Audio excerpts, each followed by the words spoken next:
Hi hello నమస్తే అండి. నేను మీ గాయత్రి కదంబాల. లోక్సభ ప్రతిపక్ష నాయకుడు కాంగ్రెస్ పార్టీ అగ్ర నాయకుడైన రాహుల్ గాంధీ పూణేలోని ప్రత్యేక కోర్టులో హాజరైన సందర్భంగా కొన్ని సంచలన వ్యాఖ్యలు చేసినట్టుగా తెలుస్తోంది. వీర్ సావర్కర్ పై ఆయన చేసిన ప్రకటన కారణంగా తనకి ప్రాణహాని ఉందంటూ కూడా ఆయన చెప్పడం జరిగింది. అదేవిధంగా ఇద్దరు నాయకులు తనకి బహిరంగంగానే బెదిరించారంటూ కూడా ఆయన పేర్కొనడం జరిగింది. ఈ సందర్భంగానే తనకి ఎక్స్ట్రా సెక్యూరిటీ కావాలంటూ కూడా డిమాండ్ చేశారు.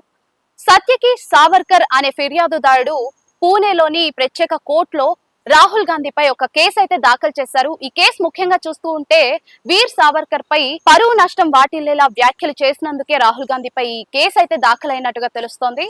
సో ఈ సందర్భంగానే ఈ వ్యాఖ్యలన్నీ రాహుల్ గాంధీ చేసినట్టుగా తెలుస్తోంది. ఫిర్యాదుదారుడు నాథురామ్ గాడ్సే ఒక క్రిమినల్ హిస్టరీ కలిగిన వ్యక్తి కాబట్టి ఇప్పుడు ప్రెసెంట్ ఉన్న రాజకీయ పరిణామాలు చూస్తున్నా కూడా కొంతమంది నాయకుల నుండి తనకి ప్రాణహాని ఉందంటూ కూడా రాహుల్ గాంధీ పేర్కొనడం జరిగింది. రాహుల్ గాంధీ పిటిషన్ లో ఇద్దరు పేర్లను అయితే మెన్షన్ చేశారు. మొదటిది వచ్చేసరికి రవనీత్ సింగ్ బిట్టు. సో ఆయన వచ్చేసరికి రాహుల్ గాంధీని భారతదేశ నెంబర్ 1 ఉగ్రవాదిగా అభివర్ణించారు. రెండో పేరు వచ్చేసరికి తర్వేందర్ సింగ్. సో ఈయన వచ్చేసరికి రాహుల్ గాంధీ పరిస్థితి వాళ్ళ నానమ్మ పరిస్థితి లాగా అవుతుంది అంటూ కూడా ఆయన చెప్పడం జరిగింది. ఈ సందర్భంగానే తనకి ఎక్స్ట్రా సెక్యూరిటీ కావాలంటూ కూడా రాహుల్ గాంధీ చెప్పడం జరిగింది.